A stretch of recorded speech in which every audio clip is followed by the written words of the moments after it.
All right, thank you. So welcome and thank you for joining our training today. First off, I want to introduce to you Andrew Strange. He is one of the partners at Nation Care. He's actually my business mentor. He's wise beyond his years, and every time I talk to him, he just teaches me something eye-opening, and it just changes my perspective on how I view my business and the way I operate.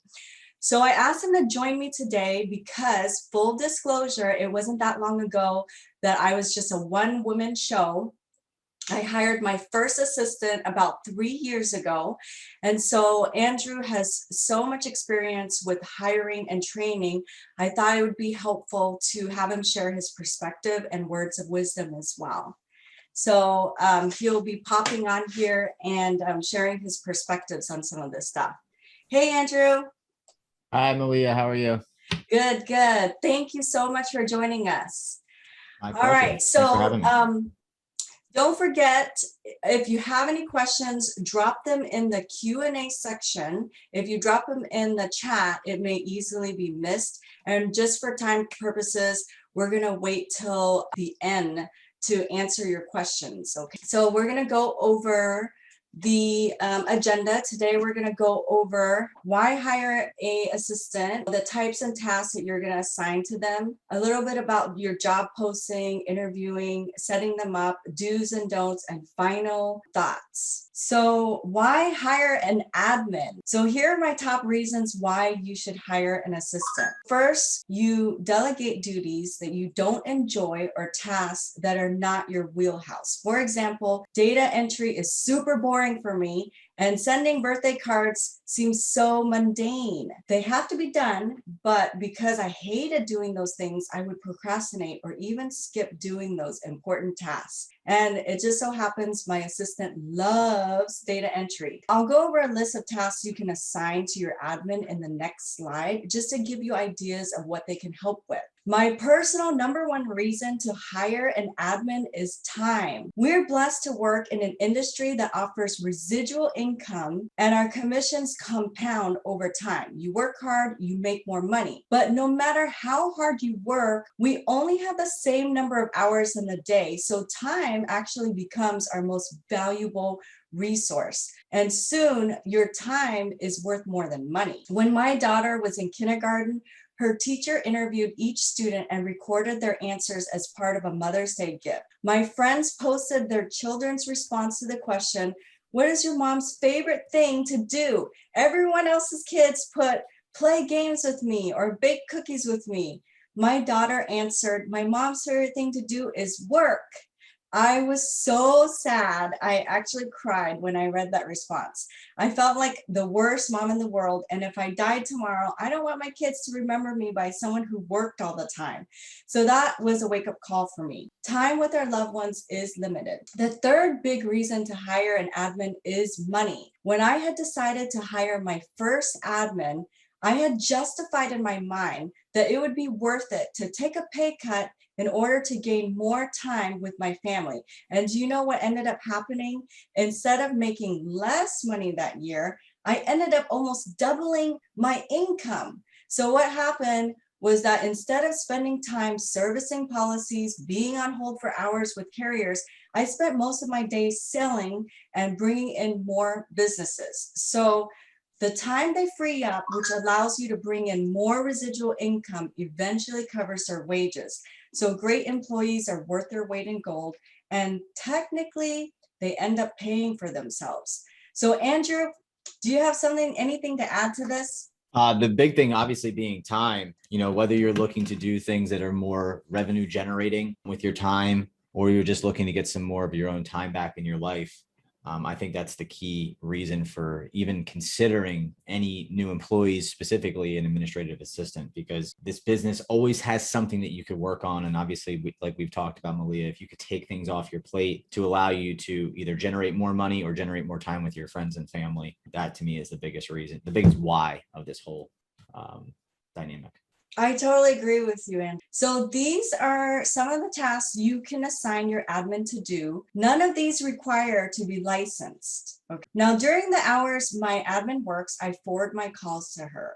This in itself is worth the hourly pay alone. One day it occurred to me that we're kind of like doctors, except we help diagnose and fix health insurance needs. And you don't see your doctor answering calls, scheduling appointments, handling billing or claims issues. Doctors show up every day and appointments are already scheduled for them. They spend most of the day consulting with patients, what they're paid to do. So someone calls in, your admin schedules an appointment using your online scheduling calendar. So you could use something like the Schedule Once or Calendly. So she handles all the claims issues that used to suck up time and energy. And clients are way happier because their claims issues are being worked on quicker than if they had to wait on you to figure it out. So she can check pending deals for you.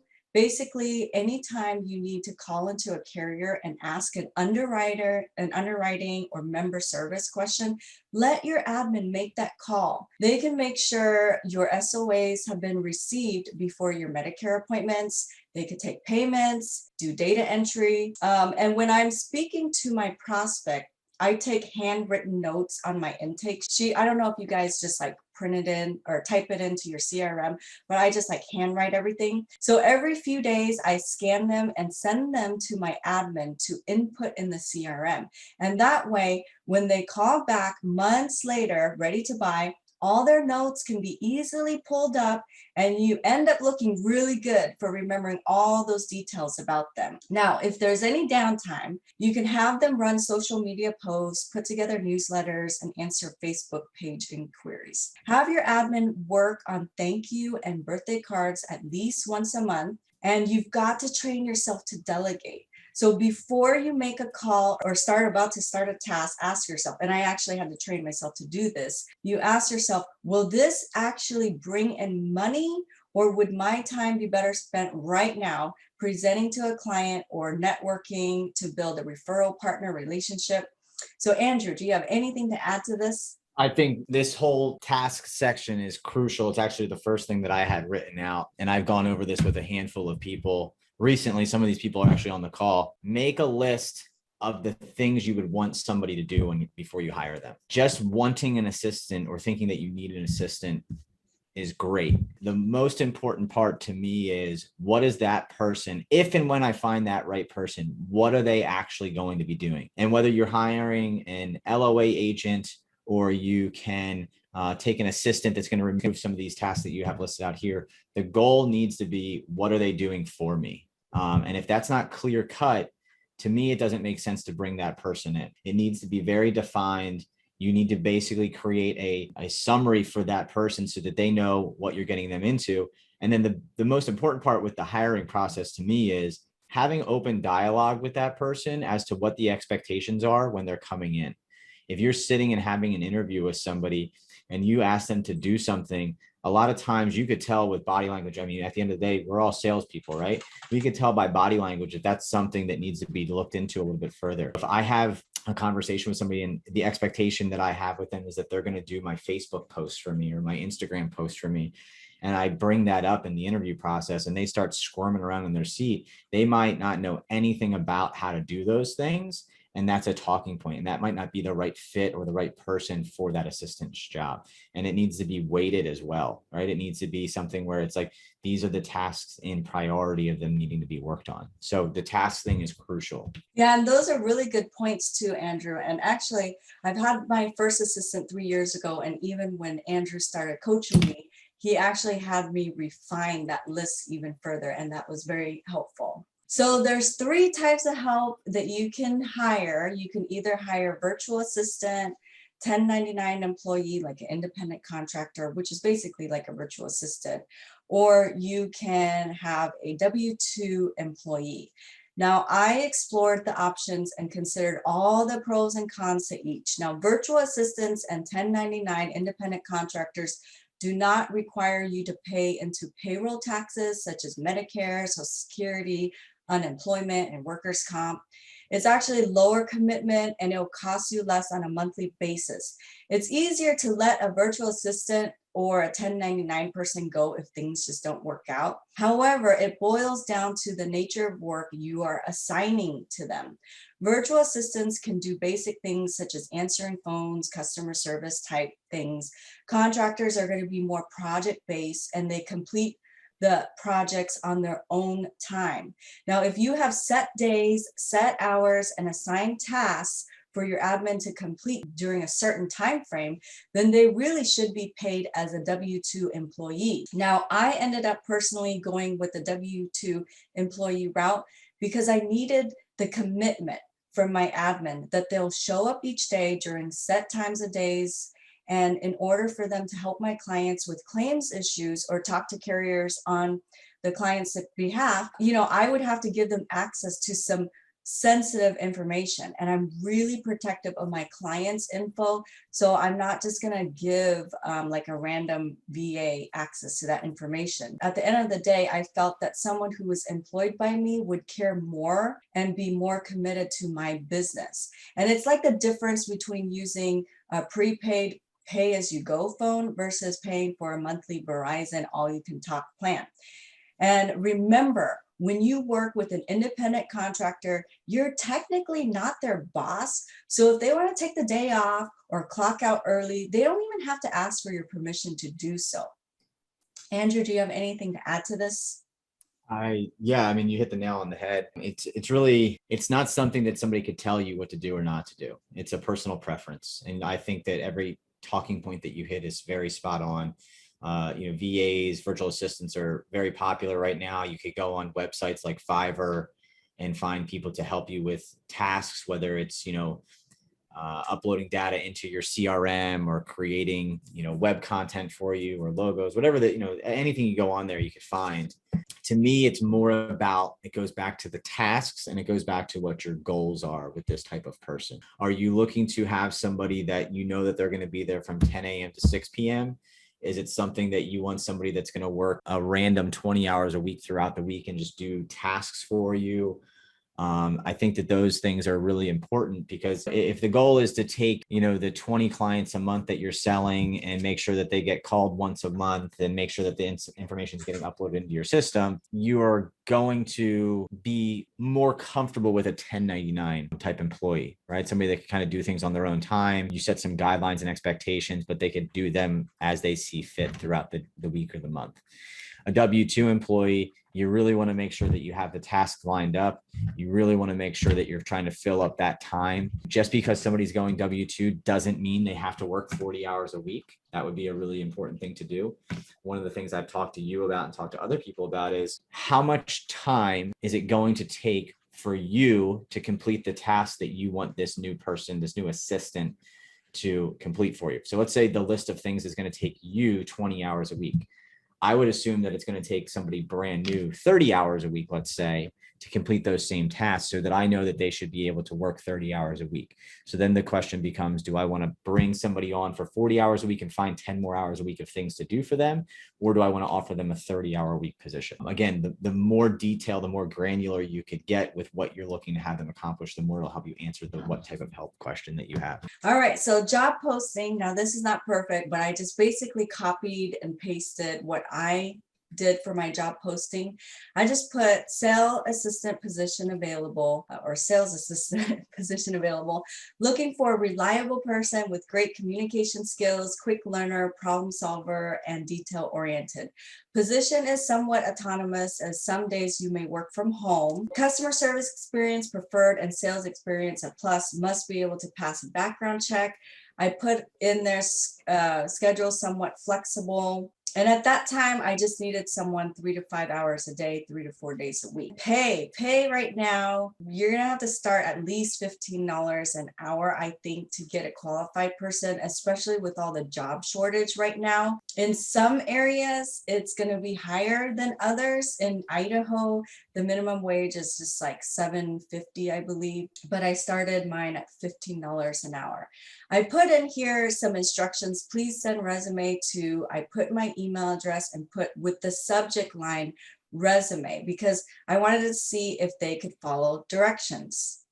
Anything to add to that, Andrew? Oh, and Andrew, I was going to ask you too, what Yes, are ma'am. your thoughts on the pay with all the job shortage? We talked about this yesterday. We did. Um, It is a hot topic. So let me just touch on this because you and I went over this at length yesterday. If you don't have a budget in mind for you and your company, the potential for creating issues that you weren't prepared for is very high. That is, you don't know what you could pay somebody until you know what your budget. So the two things that I have, 1 and 2, is the list of what you want this person to accomplish and what your budget is for this person. That takes a little bit of time. You need to make sure that you're very not, hyper tuned into your finances, but you need to know that if you could afford, $300 a week or you could afford $1,000 a week. You need to know those types of things going into this. Before you post any type of job posting, you need to know what you're going to be comfortable, because you're cutting checks every 2 weeks, every week, however you want to pay this person. You have to remember, and I think it's really important to not miss this part of it.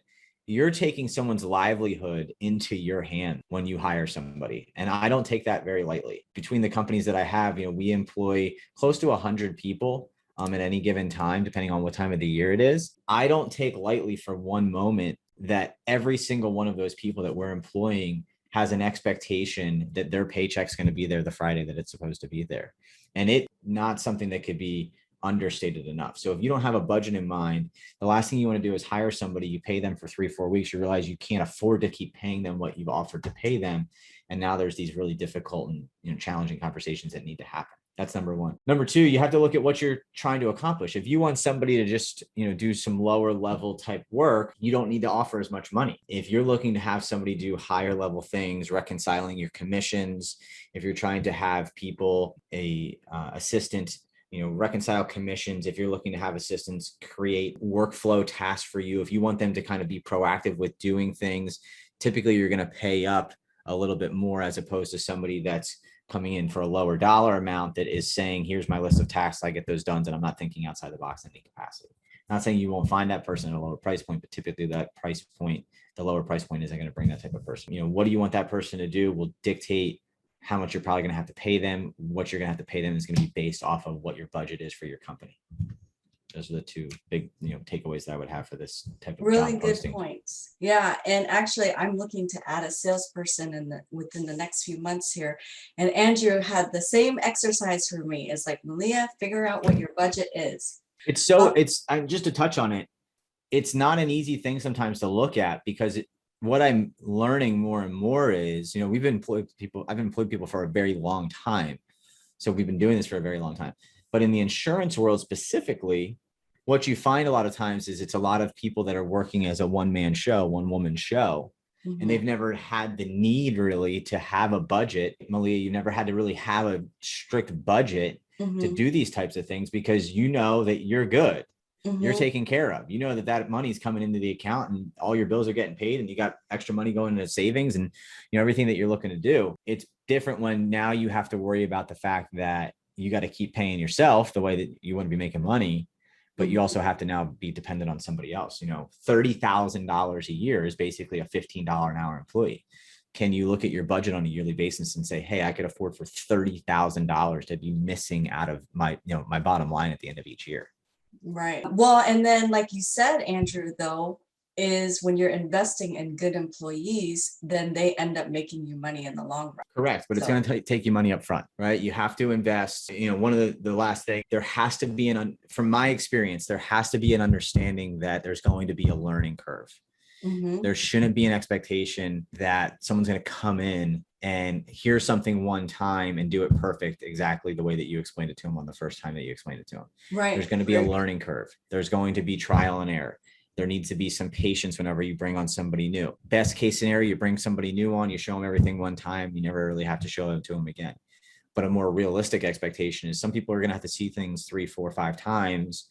There's going to be questions that come up. We all know in the insurance space, every scenario is a little bit different and unique, different medications, different doctors, things of that nature. So, if they're not licensed, it's going to dictate the type of conversations that these can, that you can have with a client. But if it's somebody that and trust and that you want to build around, you want to make sure that you're training them to handle the clients the way that you want your clients to be handled. Right. That's a good point. All right, so narrowing down the candidates, I did when I was hiring. Luckily, I did have a good pool of candidates that applied at that time. But I basically eliminated any applicants who didn't follow my instructions, my simple instructions to just put the word resume in the subject line. I also eliminated applicants who seem to have high demands off the bat. I mean, I had people that sent in resumes and then they're like, oh, but I have to have this stuff and I have to have this and I have to have that. And I was like, oh, they're kind of high maintenance. Look for unexplained large gaps on resumes. So sometimes it's just something like, hey, I was a stay-at-home mom or I was a student, but watch out for those, especially with what's going on right now. People are making way more money on unemployment. And I think when the unemployment runs out, they're going to have to explain that large gap on their resume. Watch out for job hopping, because if they're at jobs, 6 months and then hopping to another job 6 months later, that could be a bad thing. I do kind of watch out for overqualified candidates, because the truth is you could invest in them and put in time with them, and then the minute they find something better, they're gonna leave you. But then again, you could hopefully get them to move over to sales down the road. And then also check them on social media. Sometimes I saw people that looked really good on resumes, and then when you look them up on social media, it just looks like they're cussing up a storm. Those are the people that I kind of shy away from. I was really quick to respond. I didn't leave people hanging. So I did always have a turn down email, and it just said something like this: thank you for your interest in my admin position. I'm in the process of reviewing resumes and narrowing down candidates, which I will try to do quickly. If I believe you would be a good fit for my position, I will reach out to you by tomorrow afternoon, or whatever the time frame is, to schedule a meetup next week. And the reason why I put this is because if they don't hear from me, then they didn't get the interview. It's just not awkward, nothing personal. Anything to add to this, Andrew? I think you hit the nail on the head on that. The turn down email is a very nice thing to do. I personally don't do that with most candidates. When we put up a job posting, we will get literally hundreds of responses at any given time. So the turn down email becomes a very daunting task at that point. But it's great if you could take the time to do it. All right, so sample interview questions. These were just some interview questions that I personally asked. You don't have to ask all of these, but these are just gives you some ideas. I asked, what piqued your interest to inquire about this position, and what are your ideal work hours? So depending on how they responded, you could kind of gauge, are they excited about this position, or are they kind of like, oh, I'm just applying because I have to jump through the hoops or whatever. And then ideal work hours, because you want to see if it kind of gauges with what your budget and what you have in mind. Because if they're like, oh, I need something that's 40 hours a week, but you only need someone part-time, then that may not be a good fit. Tell me about a time you had to deal with a difficult person, and what was the situation and how you handle it. And the reason why I asked this question is because they're gonna deal with difficult people, and how they answer it will kind of give you an idea of how they view the task, and how they handle a difficult person is going to basically represent you. Are they more argumentative? Do they get offended easy? Those are some of the things to consider when you're bringing on people that are representing your team. Tell me about a time you made a mistake, and what was the situation and how you handle it. And I'm not looking for someone that's like, oh, I never make mistakes. You're looking for someone that will, when they recognize that they've made a mistake, they will own up to it, and they will do what is necessary to correct the situation. I thought this was kind of fun. Brag away. What is your greatest accomplishment, or something you're proud of? This just kind of gives them a little bit of an insight of who they are. When you're interviewing people, you want them to feel comfortable with. You're hoping that it'll work out just as much as they're hoping that this will work out, that it's a good fit. So it's kind of like a date. If you are on a date and you make them feel comfortable, let them open up and share about themselves and do more listening than talking, then you could figure out really quick if they're a good fit for you. And then on a scale of 1 to 10, how would you rate how reliable you are, and why? I think this is like super important. I really need a reliable person that will show up when they say they're going to show up and do what they're going to say they do. So that was something I threw in there. And then what are your career goals and where do you see yourself a year or 3 years from now? Part of the reason why I asked this is because I would love to transition my admin to sales. So that's kind of like my game plan is you get them in the door with the taking care of customer service and claims issues, and then transition them to sales down the road. So I'm hoping to do that with my current admin, but also adding another salesperson as well. Andrew, do you have anything to add to this? Any other interview questions that you like to throw in there? I like to ask the question, when did you feel most fulfilled at another position? Get to learn a little bit more about what makes that person tick. And something that I like to do personally when I'm interviewing somebody is I like to, ask a question or two in the beginning of the interview and then back reference that question later on to see if I get the same similar answers and if they're retaining the information that we're talking about. I find that when people retain information like that, I can get a better understanding if I think that they will be able to learn as I'm training them. Retaining information obviously being a really crucial part of the training processes that you're trying to bring them on.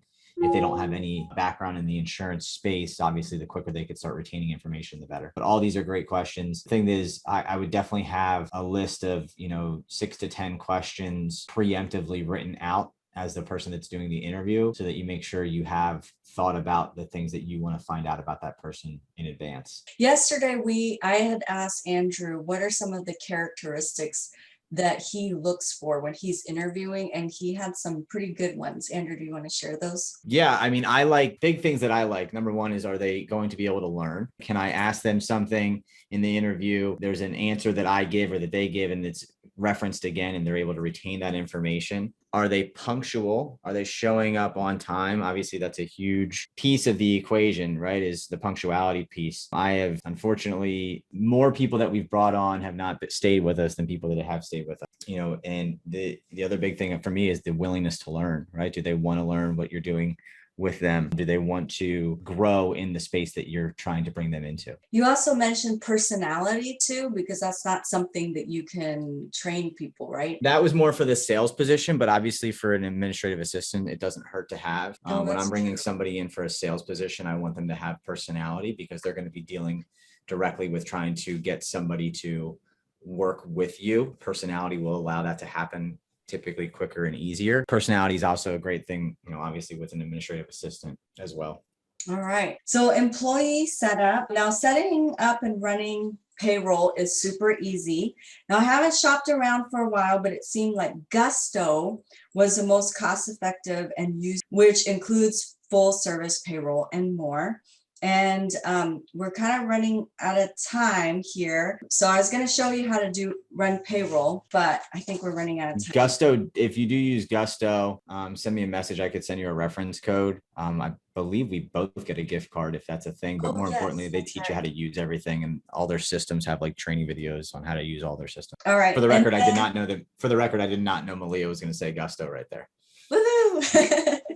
Okay, now it is wise to have your admin sign a confidentiality agreement. It doesn't prevent them from breaking it, but you have a leg to stand on if you ever had to take them to court. Different states have different laws regarding this, but I have found in the state of Idaho, a non-compete doesn't really hold in court. So I don't really bother with that. You do need to supply them with supplies and equipment that they'll use while working for you if they're working from home. They will, they'll only store work-related documents on that computer you provide them. So if they ever had to leave you, they could just hand over the computer back to you instead of having all your client docs saved on their personal computer that they share with their spouse or kid. Load up their computer with software, like antivirus, anti-malware. I did a Carbonite. Set them up with their own email that matches your domain name, get them their own CRM access. You can either supply them with a phone or like a voice over IP, kind of like Ring Central. Many will not only track inbound and outbound calls, but they'll automatically record conversations and you can use them for training purposes. And then don't forget, they need like a headset and even basic supplies like paper, folders, filing cabinets if they're working remote. And then Andrew, do you have anything to add to this? Full disclosure, the voice over IP, I still need to do research on, so I don't know what you guys use. I just thought RingCentral was really popular. RingCentral is super popular. The thing you do want to be careful with, I'm not an attorney or anything of that nature. Things start getting convoluted if you're bringing somebody on as a 1099 and you provide them with equipment. So definitely want to do a little bit of research into that specifically because there's people all over the country right now. I do believe that does change state to state. Confidentiality agreements, non-competes, NDAs, things of that nature are great. They're super important. Most of those you can find templated out online. We've obviously, at this point, we've had attorneys put all that stuff together for us the way that we wanted to read and look. You did make mention to, I'm trying to talk fast because I think you said that we're coming to the end of time here. Most of that stuff can be templated out. The thing that you do want to be aware of, if you are hiring somebody, you do want to do the best that you can to protect your information with a CRM, things of that nature. There's always an X factor that you don't know what somebody's going to do and what somebody's going to take from you. The catch-22 is you want to protect yourself the best you can, but you can't fully protect yourself because people will always have access to your clients and your systems if they're working for you at a high level and being your admin assistant. So it's like, hey, in a perfect world, I don't want you to steal my client's information, but I also want you to help me with all my clients. You can't have your cake and eat it too. People, in my experience, I've had employees that have taken from me and taken from the company. Legally, it gets very expensive and very difficult to do anything about that at a high level. So you try to get your paperwork in place the best way that you can. You try to protect yourself the best way you can, but unfortunately, bad people do bad things, and you can't really, there's only so much protection you can put in place for those types of things. I wish I had a better answer for the confidentiality agreements and all that type of stuff. You know, a non-compete really does go state by state. From my understanding, as long as the non-compete is fair and not egregious, you can get it enforced in some type of capacity, at least in the state of Florida. But Florida is also a right to work state, so it's a catch-22. If you're deterring somebody from making money in their career profession is due to the non-compete and they have the way to show that you are hindering their way of making any actual income, you aren't going to win that case most times, from my understanding. Right. Yeah. So really good points. I think that's why I decided to go with the W-2 employee versus the 1099 for those reasons. And it's super important to hire trustworthy people. So final thoughts. We're almost to the end here, and then we'll be answering questions here. I thought about this morning, but I didn't add it on. I didn't have time, but I was going to add on there, trust, but verify. That's like really important, that you do show them that you trust them, but don't like be blind about it. Don't hire out of desperation. I almost made that mistake one time, the first time, and I didn't realize once I hired my first admin, I was like, there are so many times when I was thinking, wow, this person could really screw me over. You know, remember not to micromanage. No one likes to be micromanaged, and you don't even have time to micromanage your admin. So train them to call the carrier with questions that, you know, the carrier can answer instead of you. Show appreciation. People are more willing to bend over backwards and go above and beyond when they feel appreciated. Send gift cards, take them out to lunch, give them bonuses, remember their birthday, celebrate their work anniversary. You want them to stay with, the longer they are with you, the more valuable they become, especially once they've been trained. And then set your employee up for success, kind of like what Andrew was saying before about, you know, setting the right expectation. Remember, there's a learning curve. And what I mean by that is don't expect them to read your mind, and make sure you properly train them. If they make a mistake because you didn't properly train them, don't take it out on them. Remember that some things that may seem obvious or no-brainers to you may not be obvious to someone new in the industry.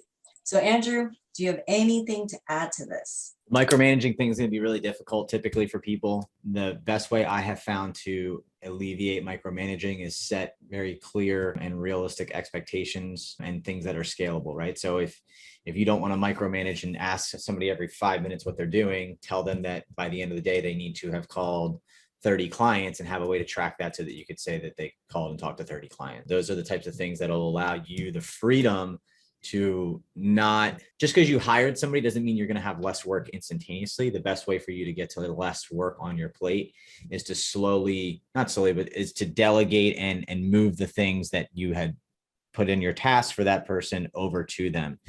You're going to have to manage as you start, but as you're transitioning them more and more tasks, your goal is to remove more and more from your day-to-day your personal day-to-day operations that this person's taking over for you. So that's huge. It's a hard thing. It's completely understandable that you are going to feel the sense of having to micromanage. The other piece of that I want to just circle into, there's going to be things that you just do because it's what you do that you're not realizing that you're doing and that you need to teach somebody else to do. And that's super important with a new hire specifically, because let's say, for instance, with contracting, you do something, super small, you CC as somebody, or, whatever the case may be in regards to that specific situation. If you don't explain all those finite details to the person, they're not going to know just to do that. So that's a really big piece of the equation when you're bringing somebody on and training them up to do something for you. Andrew, you brought up a really good point about having them send something at the end of the day. Like, I have my assistant send me like a summary each day before she clocks out about who she talked to, what was the problem she solved, that kind of stuff. And it does take time, but after a while, you're like, man, this person is working. I'm not even worried about them because they are doing stuff. But just something like that will help you feel better. All right, so Q&A time. So I'm going to go through the lists and then we're going to answer them pretty quickly. So Denise asks, can a task for assistant be reconcile commissions? Andrew? Denise? Hi, Denise. Yeah. That's the Denise I'm thinking of. And then will the summary of tasks grow as you learn more things you can delegate? So Andrew, do you want to take that? Yeah, absolutely. They definitely should be increasing. If I'm bringing somebody on and they're not learning more as we go, to me, that's almost concerning. I want somebody that's going to be learning more and taking more onto their plate as they grow. Most people are going to want to earn more money the longer they're with you. As a direct result of earning more money, you should be able to have them do more tasks for you. So absolutely, the list of things that they could do for you should be getting longer. And what was the first question? I'm sorry. Reconciling commissions. Is that one of the tasks that you have your assistant do? My high level, I wouldn't even call her an assistant. She does more operations at this point.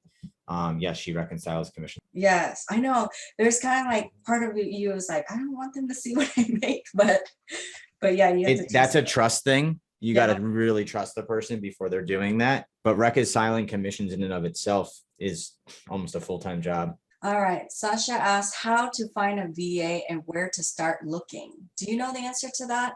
A virtual assistant, I'm assuming, is what she's referencing. Yes. I would go, there's 101 different sites. The most prominent one is Fiverr. I personally don't work with a virtual assistant, so I can't say. Yeah. Everybody that I have is in the state of Florida. How is the assistant, Denise asked, how is an assistant able to talk on behalf of the client? Do they have to be licensed? So I don't know, Denise, if you meant you're calling into a carrier and asking on behalf, because sometimes you call in as from the broker's office and the carrier will just help you.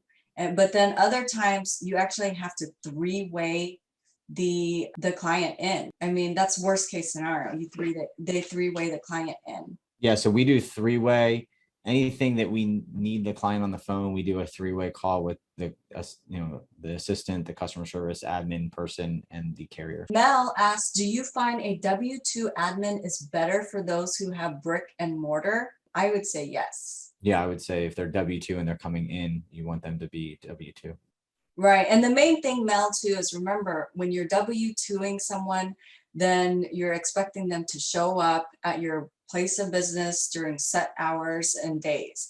If they're 1099, they can just come and go as they please. Bill asks, where are you going to do the background check? This is a really good question. And I'm just going to be honest with you. I actually didn't do background checks on the 2 admins I've hired, and I've really lucked out because they've been amazing. I put on the application, like the job post, that you have to pass a background check because I think it'll weed out people who are, like felons and stuff. But Andrew, you probably would have the answer to that. Yeah, so for the insurance agency, I've only ever hired licensed agents. Obviously, that's pretty much the background check that I need if they still have an active license and no dings on them. I do a quick kind of Google search with their name and their city. And then I will also look at social media like Facebook and Instagram just to see that there's nothing crazy going on. It's not really more, I'm looking more just if they're doing anything that would hurt the company. I don't really care what people do in their personal time. That's theirs. It's just, I just need to make sure there's nothing too egregious going on. Denise asks, is there a standard employee contract you recommend? What sort of agreement works?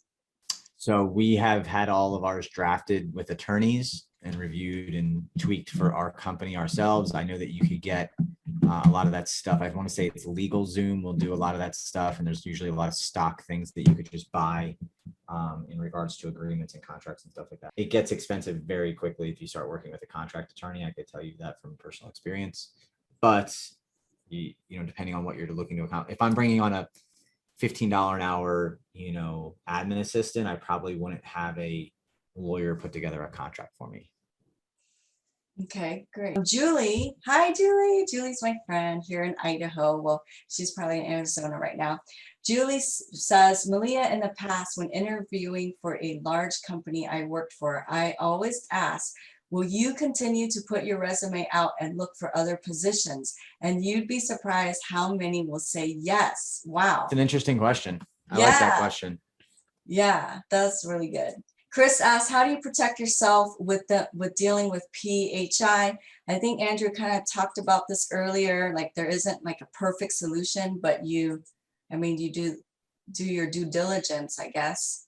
Yeah, so the way that our CRM is set up is that there's only certain information that a admin type clerical person can see. Like they can't see a full social security number. They can't see a full bank account information.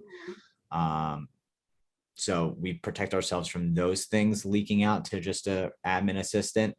But if you're talking, name, address, meds they're taking, doctor's information, you can't really hide that from an assistant because that's what you're going to need to do any type of assistant work in the first place. Sasha asks, how does bankers get away with non-competes? I don't know. I'm sorry, you cut out. How does what? How does bankers get away with non-compete? I'm not familiar with how they do that. Yeah, that is not a question I could answer at a high level.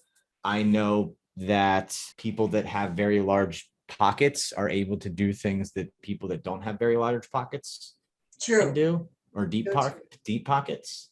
Yeah. I know personally of people that have gotten held up with non-competes. I know other people that have had non-competes that they push to the side and don't really worry about. I guess it kind of supposed to deter them, but when it boils is down the key to a non-compete for most people. All right, and then Denise asks, can she be a 1099 and also give her a business credit card so she can buy supplies like paper, stamps, cards, etc.? I know in the past what I've done is I just went on Amazon and just shipped them all the stuff they need directly to their house. Yeah, I wouldn't be giving credit card information. Yeah, or reimbursement. My assistant has had to buy stuff and I reimbursed her. Yeah, 100%. And then either buy for them or have them get reimbursed. Yeah, and then Bill asked a good question. Mm-hmm. Would you give an admin your login information to the various carrier websites? I would not out of the starting gate, personally. Mm-hmm. That's something that has to be kind of earned, if you will, over time. I could pull the reports and send them what they need so that they could do their job. All right. So I don't see any other questions. Thank you very much for hanging in there with us. We really appreciate you joining us, even though if we went over. And Andrew, thank you very much for sharing your words of wisdom. My pleasure. Thank you for having me. Thanks, everyone. I hope you all have a wonderful day and hope you found this training informative. Thank you, Malia.